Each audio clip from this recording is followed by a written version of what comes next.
Assalamualaikum warahmatullahi wabarakatuh. Bismillahirrahmanirrahim. Allahumma sholli wa sallim ala sayyidina Muhammadin wa ala alihi wa sahbihi asmain. Nama ba'du. Ingkang sangat kula hormati Mbah kawula Bunyai Hajah Jamil Abdul Hamid sedanten keluarga li akhwas li saki sedanten ingkang kula hormati. Wabil khusus Kiai Haji Abdul Rauf Maimun Zubair ingkang kula hormati sedanten ingkang kula hormati. Kawula makili keluarga ngaturaken matur nuwun sanget atas rawuh jenengan teng Walimatul Khitan. Pernah sakjane boten Pak Lek kula nimbali lek akhwas niku mbah asline. Cuma wedi dadi tuwa terus kula ngundang lek. Mergi top koe beliau sama dengan Mbah kawula, Mbah Fatimah. Terus kula niku generasi ke-6 saking Mbah Umar. Kula ibu Mbah Fatimah, Mbah Kholik itu nama lainnya Mbah Idris, nembe Mbah Umar. Mbah Umar niku garwane Mbah Maimunah, Mbah Yunipun Mbah Bedowi. Terus kula mestine nimbali niku Mbah. Sing badhe kula aturaken teng mriki mergi kula diminta mauidhah hasanah. Kula badhe nerangaken masalah wirasah nabawiyah. Didawaken dening para ulama, setiap kata waris di Quran untuk ahlul khairi, maka maknanya itu wirasah ilmiah. Misalipun wonten ayat wa waritha Sulaimanu Dawuda wa qala ya ayyuhannasu 'allimna mantiqat thairi wa utina min kulli syai'. Sulaiman mewarisi Dawud, maknane aifil ilm. Begitu juga ketika Nabi Zakaria donga fahabli min ladunka waliya yarithuni wa yarithu min ali Yaqub. Saya kasih turunan ya Allah yang bisa mewarisi saya dan mewarisi keluarga besar Yakub. Fil ilmi, dalam urusan ilmu. Sehingga kula sangat berharap dan insya Allah mesti kabul zuriyah saking umumipun Mbah Sambu, khususipun saking Mbah Dawi. Sedanten maris saking Mbah Dawi itu fil ilmi. Cek ilmu tasawufe, cek ilmu fikih, cek ilmu politike. Pokoknya sementing niku ilmu. Karena sakniki kathah tiang nganggep waris niku namung waris maliyah utawi waris-waris kebesaran. Kula sangat emut. Kula ini termasuk pendokumen fikih-fikihipun Mbah Dawi karena selain beliau pernah mbah saya juga saya murid Mbah Maimun, Mbah Mun yang sering cerita tentang fikihnya Mbah Dawi, Mbah Maksum dan fikih-fikihnya Mbah Muhaimin. Sehingga kalau gadah data-data fikih yang valid ingkang saged kula aturaken teng mriki. Kenapa saya cerita ini? Karena niki wonten Lek Aska ingkang bin Akhfas bin Hamid bin Bedowi saterusipun dugi Mbah Sambu. Semua niku gadah khazanah fikih sesuai zaman masing-masing. Kula tesemut Abul Hasan Asyadzili ngendikan apik-apik ibadah sirri, ibadah sing ora ketok. Tapi masalahnya ahlul ma'asi adharu ma'asiyahum. Orang-orang maksiat itu kalau maksiat itu di depan umum ngedeng. Maka kata beliau fa'alinu ya ahla ta'at ta'atikum. Maka kalian yang taat harus menampakkan ketaatan kalian. Ini penting kalau aturaken, kalau sering guyon teng pundi-pundi. Kalau banyak TKI ke Jepang, ke Korea atau ke Taiwan, itu mereka tahu penyalurnya karena ditulis. Penyalur tenaga kerja ke Korea, ke Jepang, ke Taiwan, dan mereka berbondong-bondong ke sana. Harusnya santri-santri alumni Al-Wahdah juga ditulis saja. Penyalur kebaikan, konsultan Pondok Al-Wahdah. Tulis saja ahli Fathul Qorib, kelas medium. Nanti kalau bab yang nggak bisa tulis saja, maaf hanya bisa bab sholat. Sehingga nanti orang yang mau konsultasi itu tahu tempatnya. Selama ini orang-orang soleh itu terlalu sopan sehingga tidak diketahui. Coba misalnya jenengan istrinya mau kelahiran, nggak ada tulisan bidan, itu nyari ya kesulitan.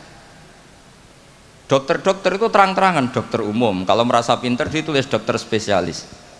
Sehingga orang kalau nyari itu jelas, kepolisian juga ditulis kantor polisi, sehingga orang kalau nyari jelas. Sekarang problemnya orang-orang alim itu tidak mau menampakkan kealimannya, entah karena tawadhu, entah karena memang tidak alim, tidak tahu saya. Tapi yang jelas orang akan kesulitan mencari.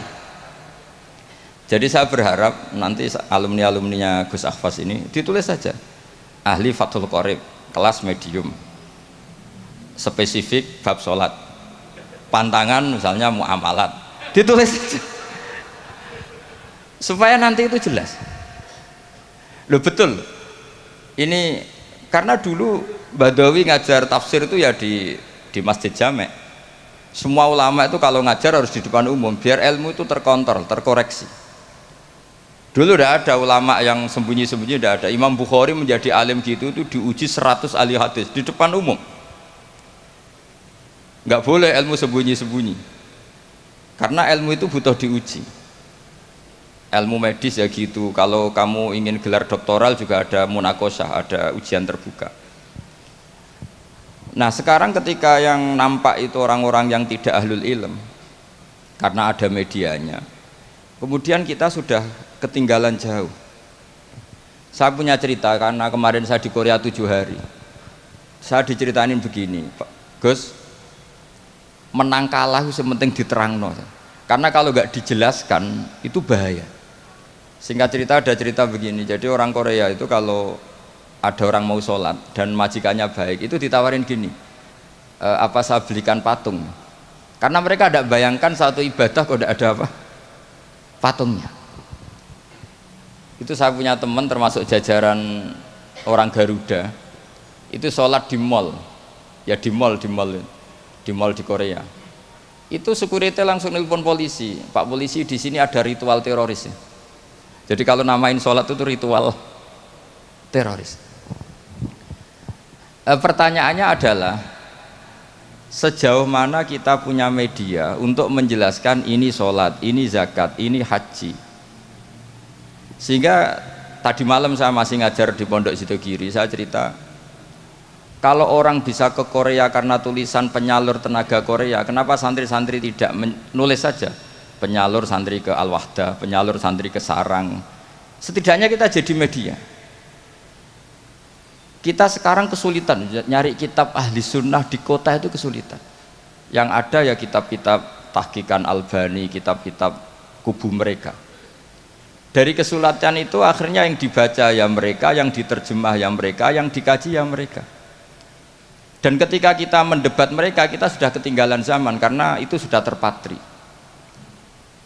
Misalnya masalah tahlilan, itu mereka kalau nulis begini, enak ya jadi GNU. Ada orang mati, datang, makan-makan, rokokan, pulang dapat sangu. Sehingga image-nya GNU itu buruk.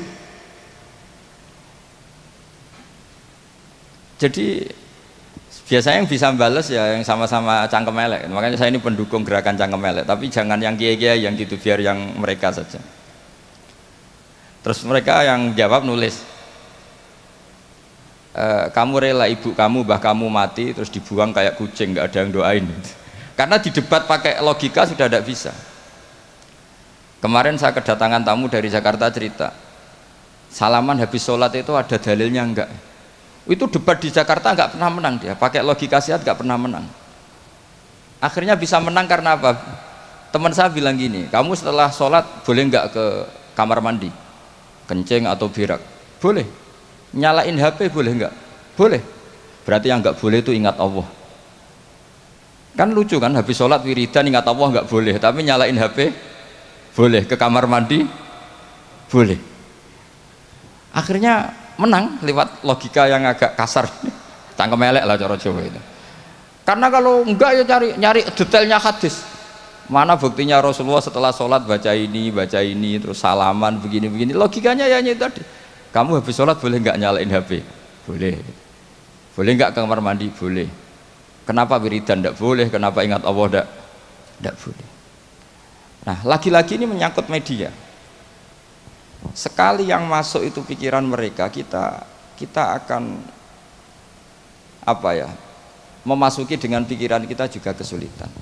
Ini yang kita paling khawatirkan kita semua ini tidak melakukan perintah Rasulullah SAW, yaitu ada hadis idza zuharatil fitan wal bid'u falyudhiril alim ilmahu wa illa fa'alaihi la'natullah wal malaikati wan nasi ajmain. Ketika bid'ah sudah banyak, sudah sangat-sangat muncul, maka semua orang alim harus menampakkan kealimannya. Kalau tidak maka kena laknatullah wal malaikati wan nasi ajmain. Karena tadi coba konsultan apa saja di kota itu ada, yang belum ada itu konsultan Fathul Qorib. Sampai cari di kota apa, mulai tukang gigi, dokter gigi, apa saja ada, kecuali tulisan konsultan Fathul Qorib.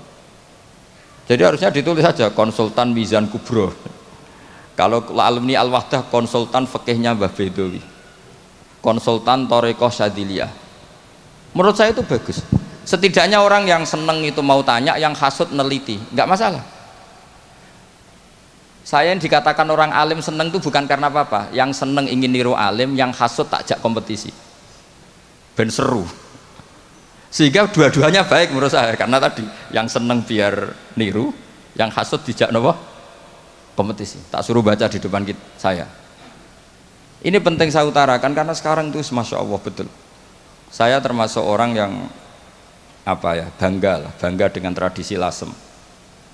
Karena hubungan dzurriyyah tadi, dzurriyyatan ba'duha min ba'd itu kental sekali. Kenapa saya bangga? Karena Mbah Mun juga gitu. Mbah Mun tuh bangga betul dengan mbah-mbahnya, dengan leluhurnya. Saya pernah ditanya sama seorang alim, Gus, apa dalilnya orang tasyarruf bisyarofil ansab? Orang bangga dengan nasabnya. Saya bilang ayatnya adalah wattaba'tu millata abai Ibrahim wa Ishaq wa Yaqub.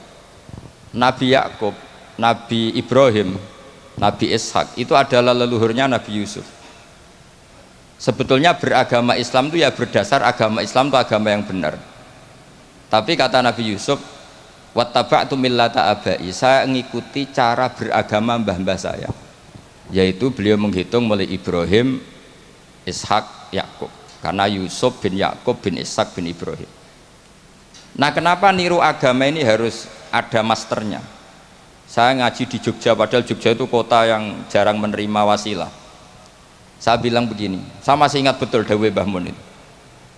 Pangeran itu ora mangan ra ngombe. Pangeran itu la yakul wala yasrob wala yanam dan seterusnya.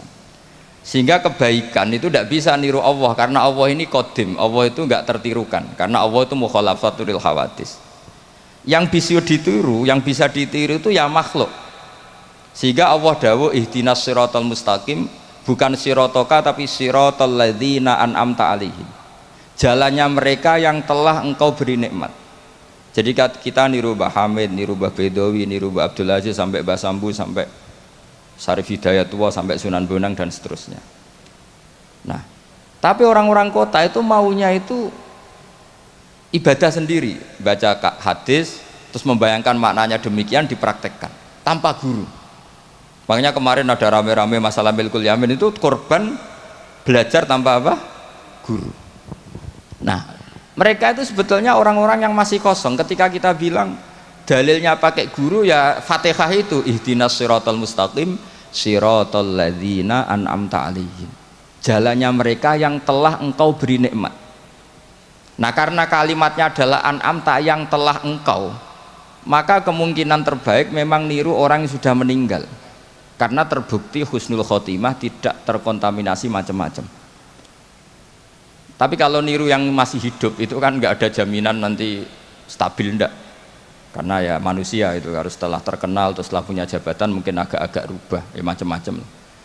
Jadi ini penting saya utarakan, sehingga sebetulnya Islam kota, saya ini merasakan dakwah di Islam kota itu ketika kita punya dalil, ya tadi dalilnya wasilah apa, dalilnya mengikuti guru apa. Sementara ini kan santri-santri hanya punya dalil mengikuti guru, dalilnya taklim muta'alim. Mereka dari awal anti taklim muta'alim, mereka tidak respect karena mereka orang-orang yang ya agak-agak liberal. Tapi ketika saya jelaskan dalilnya ikut guru sampai sanad ila Rasulillah adalah apa? Ihdinas siratal mustaqim siratal ladzina an'amta alaihim, mengikuti jalan mereka yang telah engkau beri nikmat. Mereka menerima. Karena tidak mungkin kita niru cara makannya Allah. Allah tidak makan.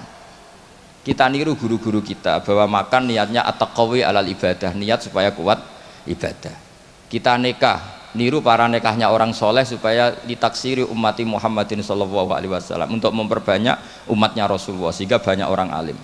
Coba zuriyahnya Bahdawi saja berapa yang alim, ada Gus Naji, ada macam-macam. Zuriyahnya Mbah Umar, ada Pak Hamid Pasuruan, macam-macam. Sehingga kita nikah ngikuti ulama-ulama dulu. Ini murni litaksiri ummati Rasulillah, litaksiri sajidin, litaksiri rokiin, litaksiri da'ina ilallah. Sehingga kita ngikuti. Makanya terus kita ekstrim sekali punya kaidah man ta'allama bila syaihin fasayhuhu setan. Orang belajar tanpa guru, gurunya setan. Dan sekarang terbukti banyak penulisan-penulisan yang nggak karu-karuan, karena pasti usul-usulnya itu ngaji tanpa guru.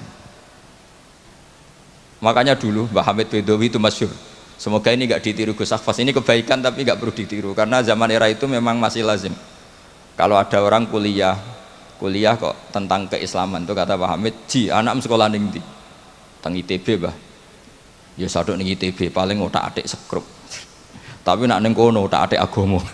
Jadi beliau itu lucu. Jadi kalau orang nasional itu malah beliau seneng kalau kuliah di listrik, di mesin, karena yang diotak-atik hanya skrup gitu.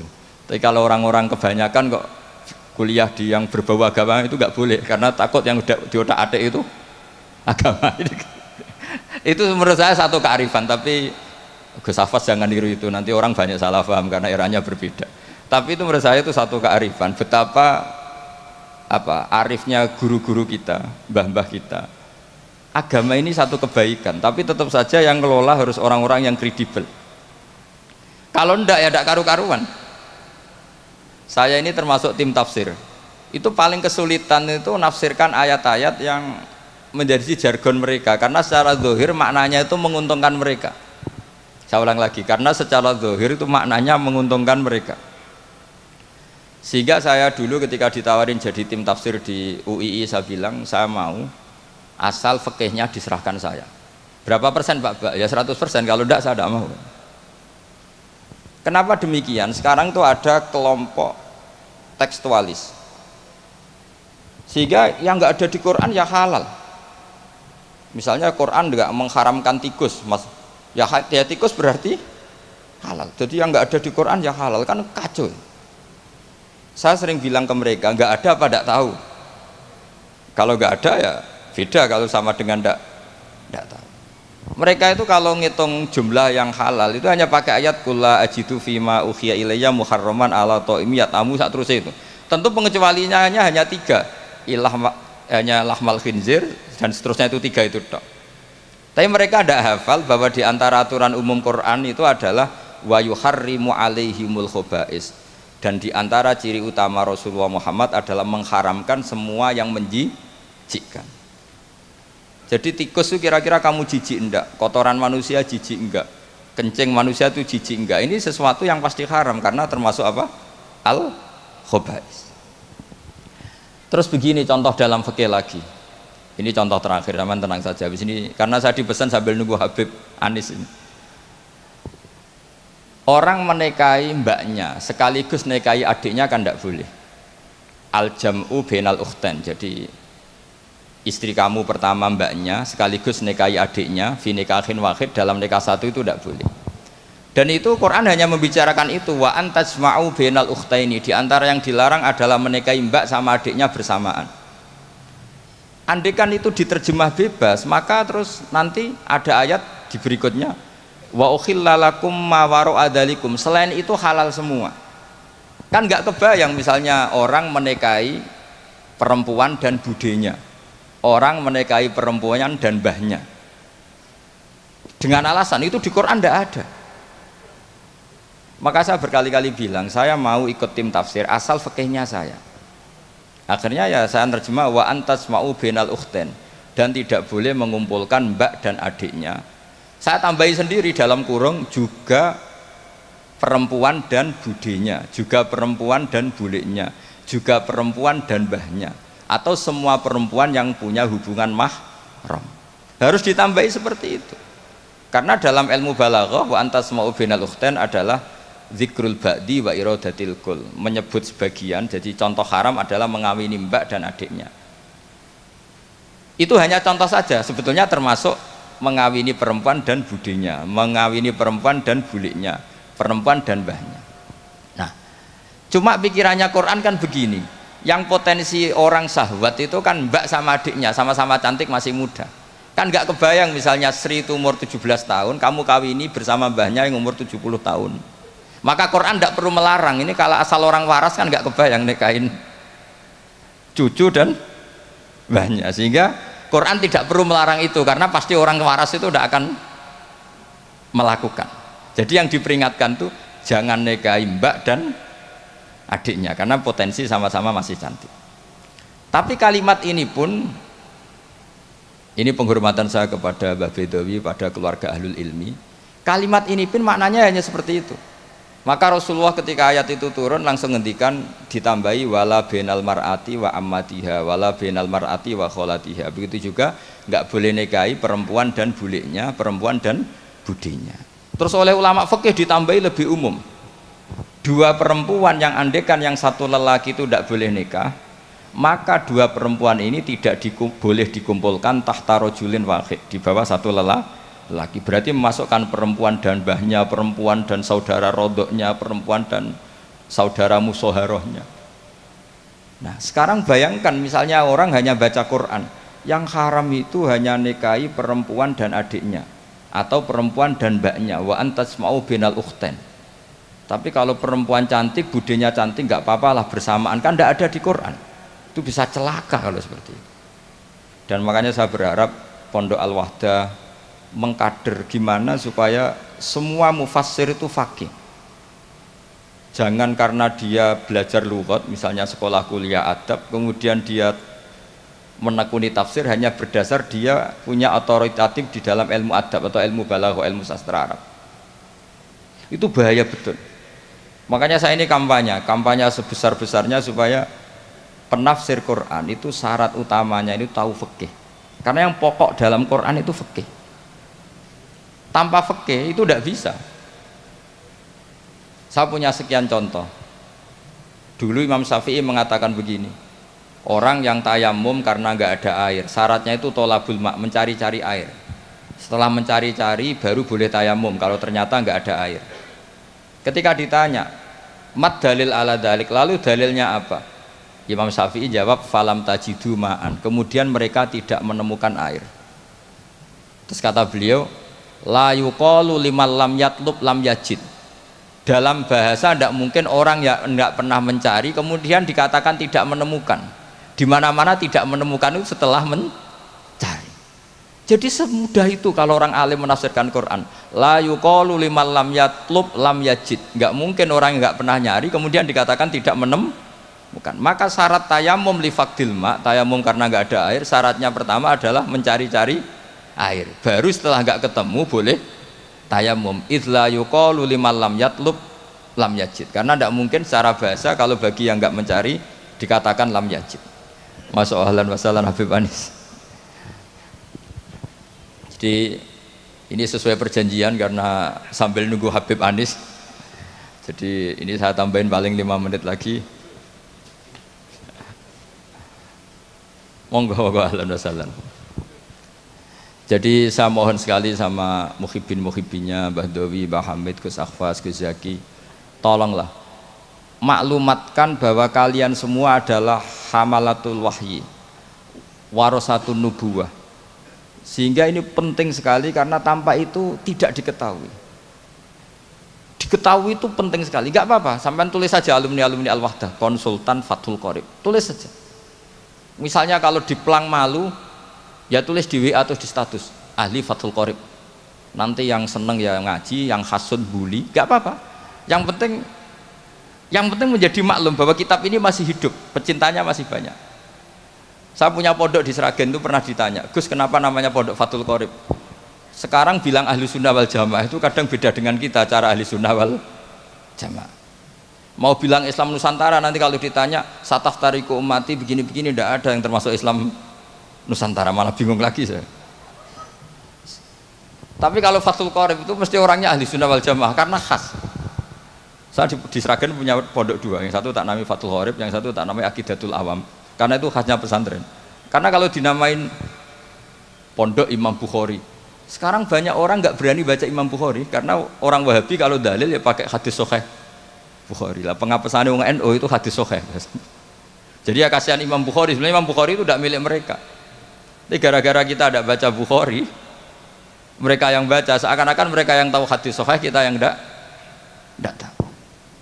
Ini penting saya utarakan sehingga saya masih punya rencana nanti baca Bukhari. Karena ya supaya mereka tahu kalau Bukhari itu milik kita, tidak milik mereka atau milik semua orang Islam. Akhirnya apa yang terjadi sekarang? Kita umatnya Rasulullah diadili oleh dawahnya Rasulullah sendiri. Saya sering ketemu mereka yang takfiri bilang ini kafir Pak, hadisnya ini. Saya bilang gini, laukana Rasulullahi hayyan lama rodiya ayu farroko huwa wa ummati. Andaikan Nabi itu hidup, pasti tidak ridho beliau kamu pisahkan dengan umatnya. Kamu mengkafir-kafirkan orang lain berdasar hadisnya Kanjeng Nabi. Itu artinya kan apa? Nabi kamu pisahkan dengan umatnya berdalil dawuhnya Nabi sendiri. Kebayang nggak kamu memisahkan Badawi dari santrinya berdasar dawuh Badawi sendiri? Semua nabi, semua kiai, semua wali itu asyadun nasi syafaqatan li ummatihim. Orang yang sangat sayang kepada umatnya. Tapi sekarang ada tren orang dianggap kafir, artinya dianggap kafir itu dipisahkan dari Nabi justru oleh dawuh Nabi sendiri. Kebayang nggak Nabi kerso dipisahkan dari umatnya, padahal Nabi fi akhiri hayati ngendikan ummati. Bahkan yang maksiat saja kata Nabi masih ngendikan syafaati li ahlil kabair min ummati. Nanti jatah syafaat saya tak kasihkan umat-umatku yang amalnya tidak karu-karuan, kira-kira gitu terjemahnya. Jadi betapa cintanya Nabi kepada umatnya sampai yang ahlul ma'asi saja kata Nabi nanti mau saya syafaati. Karena Nabi gak mau terpisah dari umatnya. Sekarang banyak hadis sahih yang justru dipakai sebagai alat pemisah bainahu wa baina ummati, antara Nabi dan umat. Maka santri Al-Wahdah ini harus kuat. Semua kita harus kuat. Semua kita harus kuat. Caranya gimana? Ya ngaji tadi, ngaji pakai guru. Sekarang alhamdulillah kan banyak gus-gus besar yang misalnya jenengan gak menangi Said Muhammad, ada Gus Naji, ada Gus Ro'ub, ada Gus Kamil, ada Ali Akhwas, gak menangi Habib Zain. Gus Zaki dulu lama ngaji Habib Zain, gak menangi Said Romdon Al-Buti, banyak santrinya di Indonesia itu luar biasa. Gak ada ulama top internasional yang sanatnya gak ada di Indonesia. Misalnya gak sempat ngaji Habib Umar, banyak orang yang ngaji Habib Umar. Keluarga besar Solo, keluarga besar pondok-pondok banyak ngaji Habib Umar. Jadi Indonesia itu gampang sekali ngakses sanad-sanad kelas dunia. Apalagi Musnidul Alam itu juga orang Indonesia, Syekh Muhammad bin Isa Al-Fadani. Jadi kalau orang Indonesia tidak pinter tuh kebangetan lah kira-kira seperti itu.